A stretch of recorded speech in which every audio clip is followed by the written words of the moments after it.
Hemos vuelto, son las 16:47 y este domingo es el Día del Niño, entiendo yo, me parece que sí.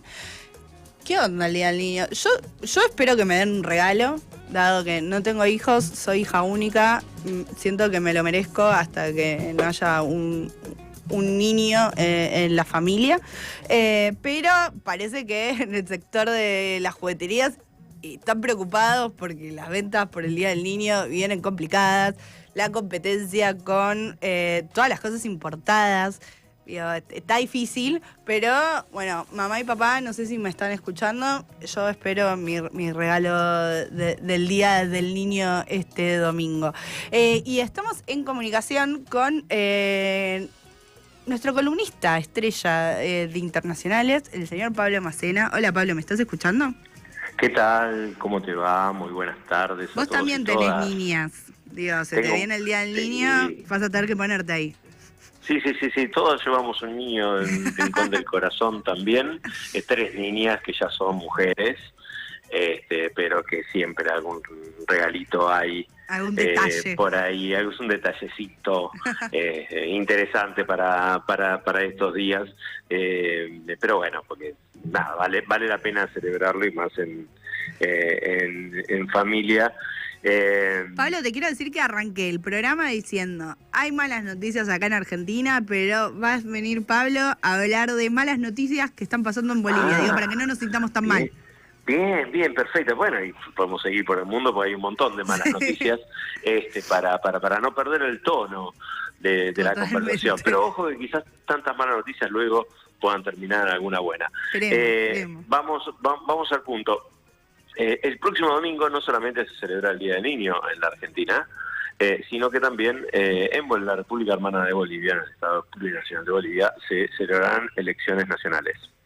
Y es la primera vuelta de las elecciones presidenciales, también legislativas, que van a definir el nuevo presidente de Bolivia.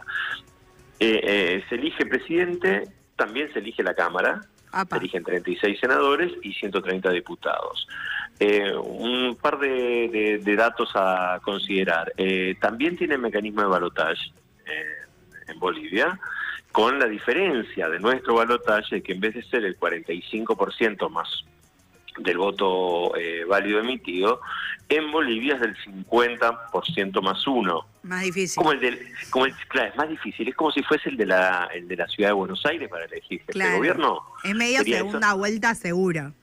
Claro, salvo que alguno obtenga esa mayoría grabada, que la verdad es bastante difícil, y adelantamos, no estaría habiendo ningún pronóstico que esté dando el escenario de ganador en primera vuelta. Yo te quiero preguntar algo con eso, porque yo leí algo hoy que decía, se espera segunda vuelta y segunda vuelta entre 2 candidatos de derecha. ¿Esto es así? Es así. Hoy está complicada la situación, es un espejo. No se ha hablado mucho de Bolivia en la Argentina, en la política argentina y particularmente en los sectores populares, pero es un gran espejo para observar algunas cuestiones, ya que han sucedido 2 grandes cuestiones. Por un lado, el enfrentamiento fuerte entre el presidente Luis Arce, que era originalmente ladero de ministro de Economía y ladero de Evo Morales, pero que apenas asumió. Sí. Evo Morales ya expresó su rechazo a Arce. De hecho, hay un pequeño dato. Evo Morales es el que anuncia que Arce gana la elección en el 2020, antes que el mismo Arce lo anunciara en Bolivia. Qué raro, ¿no? Y le desarmó los esquemas. Sí, por eso digo, y lo planteo en esos términos. Yo justo estuve como observador en la elección de Bolivia del 2020 y escuchamos las celebraciones en La Paz y no sabíamos si eran ruidos de tanques, porque estaba muy picante el ambiente. Recordemos que se estaba saliendo de la dictadura de años. Y Arce logra ganar en primera vuelta en aquel entonces.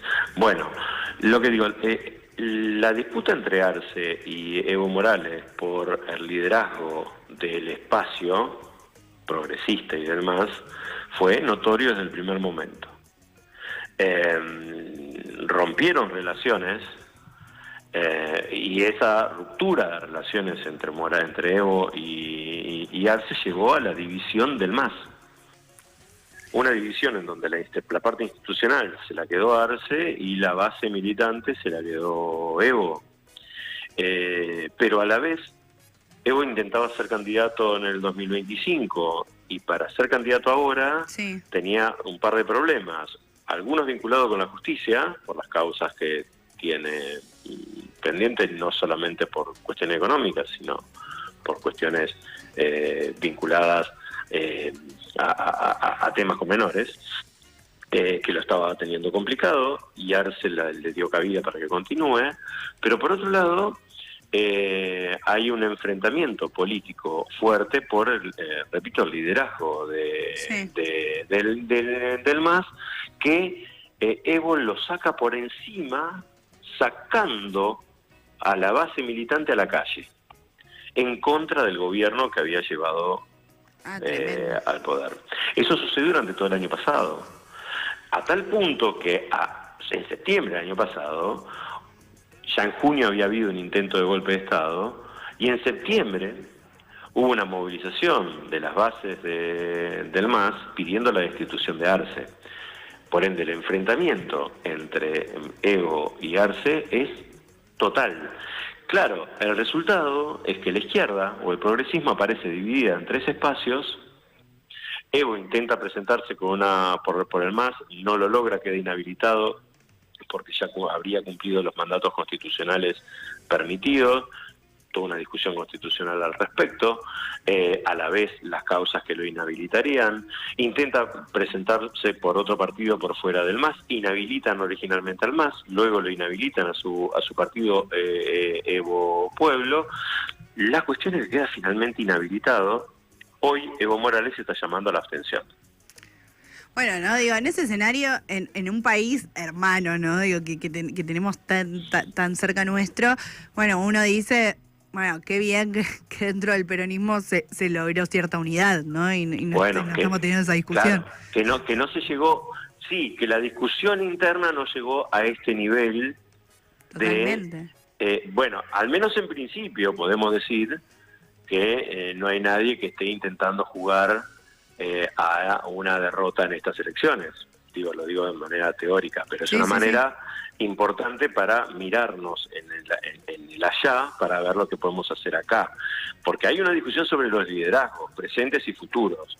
Y esta discusión, que es un problema de los movimientos nacionales y populares sobre la sucesión, sobre cómo garantizar una sucesión legítima, al no haberlo resuelto, el movimiento se queda sin respuesta. Y le pasó que sumale a esta discusión la crisis económica que está pasando Bolivia en este momento, y hoy no tiene chances electorales ciertas, salvo que pueda primar la parte más ideológica y diga, bueno, haya un voto como defensivo. Sí. Y bueno, y en ese contexto, de repente también, porque lo que no hemos hablado todavía es de la fragmentación de la derecha. Si la fragmentación de la derecha, que tiene 6 candidatos, pero de los cuales 3 tienen medianamente chances, y hoy 2 son los que encabezan las encuestas, pero ninguno lo encabeza con más del 20% de los votos, quizás la posibilidad de que la candidatura, no del oficialista más oficialista y del fin del presidente Arce, que sería Eduardo del Castillo, sino la candidatura del senador Andrónico, sí podría llegar, en este escenario de fragmentación, a terciar y captar los votos que sean necesarios para por lo menos ir a una segunda vuelta con uno de la derecha. Esa sería la opción positiva en este contexto complejo. Hoy Andrónico Rodríguez no parecería tener chances desde Alianza Popular de ingresar al balotaje, pero la única opción medianamente viable de la izquierda, los movimientos nacionales populares y demás, de poder terciar frente a la posibilidad de que 2 candidatos de la derecha pura y dura como son Samuel Doria Medina, que intenta llegar por cuarta vez, se presenta como candidato a presidente, un ex aliado, claro, un ex aliado de Áñez, que fue su candidato a vicepresidente en las elecciones anteriores, que es socio de Camacho, el líder de Santa Cruz detenido, y es quien hoy está encabezando las encuestas, y quien le sigue, Jorge Tuto Quiroga, que también fue asesor de Áñez durante el gobierno de este gobierno provisorio dictatorial, que fue el que voltea a Evo antes, quien está aliado con Branko Marinkovic, líder del movimiento separatista del 2008 y 2009. Estamos hablando de derechas y ultraderechas que coinciden en el programa económico. Claro. La coincidencia es total. Vamos, privatizaciones, vamos hacia la eliminación del Estado plurinacional, una república en el sentido más clásico, y apertura indiscriminada de mercados. En eso coinciden todos los candidatos de la derecha, pero entre estos dos que originalmente habían intentado estar juntos a principios del año 24, se intentó armar algo parecido a un bloque de la unidad, en donde toda la derecha intentó obtener candidatos únicos. Como no pudieron acordar primarias, se dividieron.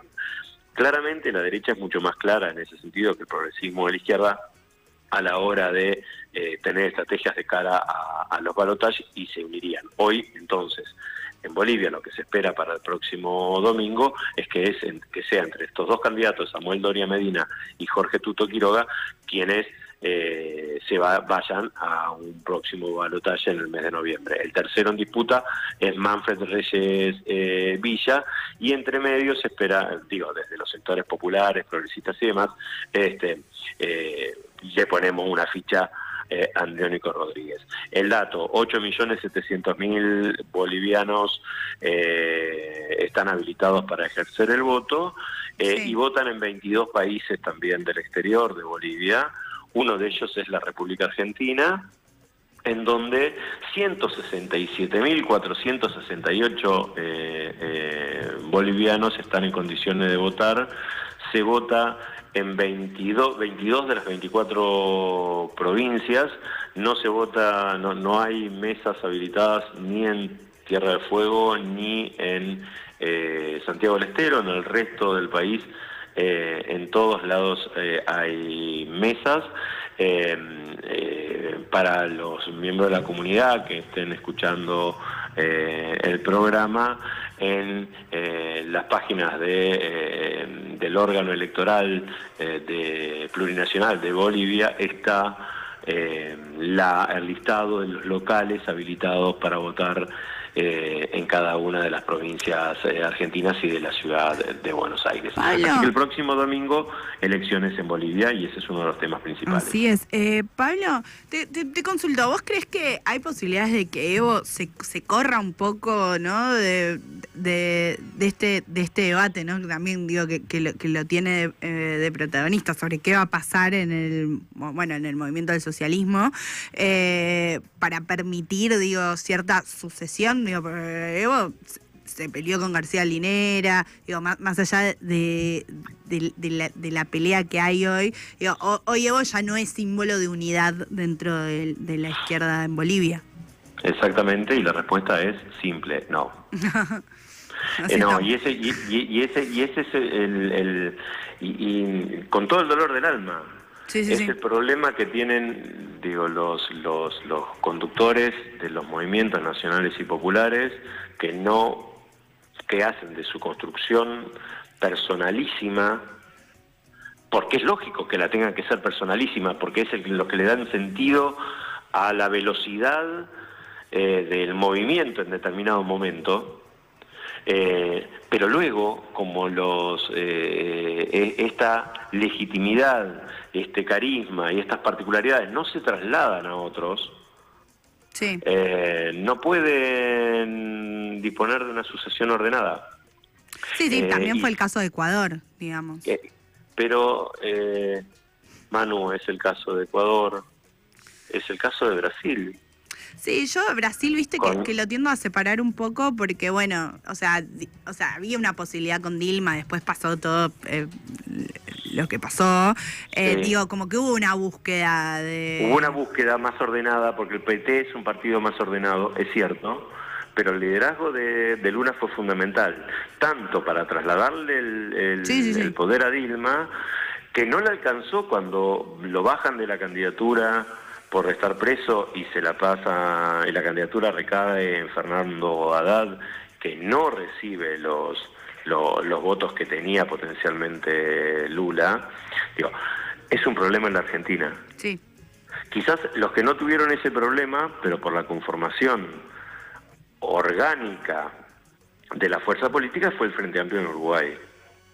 Claro. Que como funciona, no en base a liderazgos, aunque tenga liderazgos fuertes, o haya tenido liderazgos fuertes, pienso en Tabaré Vázquez, en Cerecni originalmente, en Tabaré Vázquez y luego en Pepe Mujica, aunque no tenga liderazgos en el sentido argentino de la palabra, sí tiene una lógica de funcionamiento de coalición política y de conformación de mesas políticas de una manera distinta a las que estamos acostumbrados, entonces el poder aparece como más repartido. Y entonces hay discusiones de otra característica para definir candidaturas, y hoy, por ejemplo, gobierna Yamandu Orsi en Uruguay, que de paso te comento que hoy, sí, justamente hoy, se celebra una jornada de paro nacional en Uruguay. Apa, ¿por qué? Porque los sindicatos están pidiendo mejoras.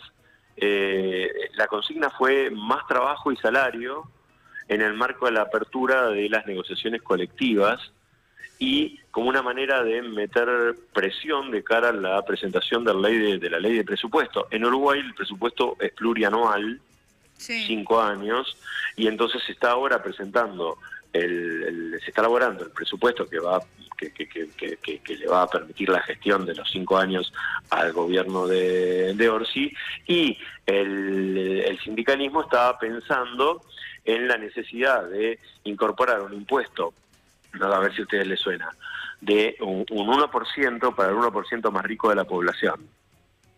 Chan, sí. Me suena. Bueno, ese proyecto Uruguay no lo tiene, acá fue una situación de una única vez, en Uruguay están buscando transformarlo en ley, y hay una discusión interna dentro del Frente Amplio para tratar de incorporarlo. A la vez, la jornada de hoy sirvió para poner, pues el paro se está realizando, fue en el sector público todo el día, en el sector privado de 11 a 13 horas, un paro parcial.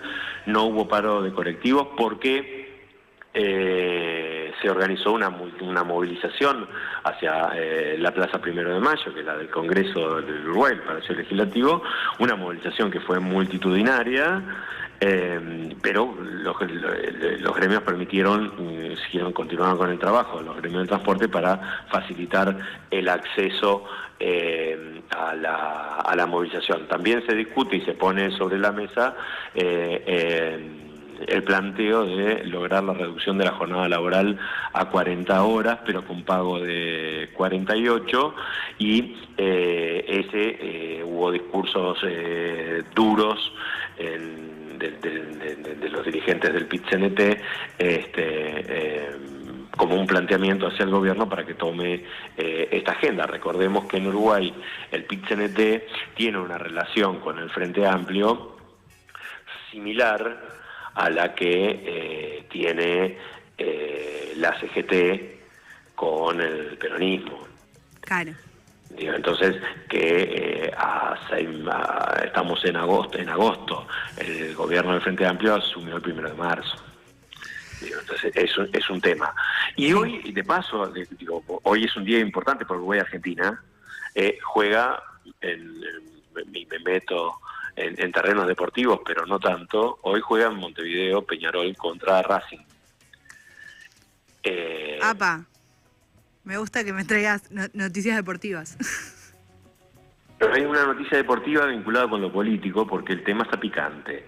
El domingo pasado, el sábado pasado, se jugó el clásico entre Peñarol y Nacional, Se tuvo que jugar en la cancha de Peñarol, pero a público, a estadio cerrado, porque hace 20 días hubo otro clásico y había habido de la hinchada de Nacional el lanzamiento de bengalas hacia la platea y le pegó a un policía, casi lo mata.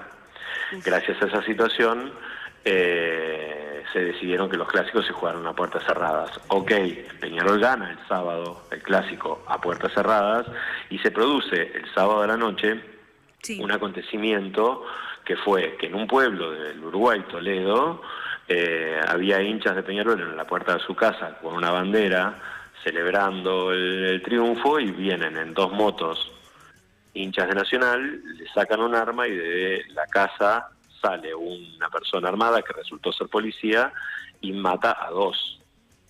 Uy, tremendo. Bueno, a partir de esa situación, los hinchas de Nacional ya están todos detenidos, ¿no? Sí. Digo, el policía quedó liberado porque quedó como que fue en legítima defensa por ahora. Las 4 personas que estaban en la moto, 2 quedaron muertos y 2 fueron detenidos. Los hinchas de Nacional están pronosticando para hoy, están amenazando con salir a cazar hinchas de Peñarol que vayan a la cancha. Bueno, esperemos que no. No, bueno, pero por eso digo lo pongo como dato. La policía está muy en alerta. Hay una estricta vigilancia y control de los argentinos que vayan por parte de la hinchada de Racing hacia Montevideo para evitar quedar en el medio de esta situación, pero es un tema tenso, que es justamente el tema de la seguridad en Uruguay, que es un tema complejo, bueno, como que puede tener sus reminiscencias, sí, pero con unas reminiscencias muy complejas vinculado con el tema del narcotráfico. Lo último es que el tiempo... Sí, te iba a decir, Pablo, te tengo que cortar porque nos tenemos que ir a una tanda, si no me van a retar. Les mando un abrazo grande a todos y todas, y el tiempo es tirano, no prófugo. Muchas gracias, te mandamos un abrazo enorme y la verdad es que siempre sos muy claro con toda la información. Ahora siendo casi las 5:10 de la tarde, vamos a ir a una pequeña tanda y ya volvemos.